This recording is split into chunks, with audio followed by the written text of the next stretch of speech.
गई, सर्दी आ गई। सवात में मौसम सर्द हो गया। ठंड के साथ कलाम के पहाड़ों पर बर्फबारी भी शुरू हो गई।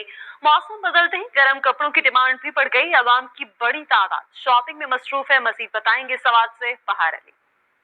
जी बिल्कुल, अगर सवात में मौसम की बात की जाए तो सवात का मौसम जो है सर्द हो गया है। अभी भी जो है मैदानी और बालाई इलाकों में काली बादलों का राज बरकरार है। हल्की हल्की बारिश भी हो रही है और वहाँ के मुकामी अफराद के मुताबिक वहाँ पर जो है पहाड़ों पर जो बालाई पहाड़ी इलाके हैं, कालाम, बहरैन, मलम जब्बा और दीगर जो गबीन जब्बा है, वहाँ पर हल्की हल्की पहाड़ों पर हल्की हल्की बर्फबारी भी हो रही है, जिसके बाद जो है सर्दी की शिदत में इजाफा हो चुका है। बड़ी तादाद में सयाह यहाँ पर आते हैं और बर्फबारी से लुत्फानंदोज होते हैं। सवात है कि हसीन खूबसूरत इलाका है। यहाँ पर लोग जो है दोनों मौसम में जो है खूब लुत्फानंदोज होते हैं। जी शुक्रिया बहार अली आपका। इसके साथ ही न्यूज़ स्टूडियो से फिल वक्त इतना ही। आप देखते रहिए नेओ न्यूज़।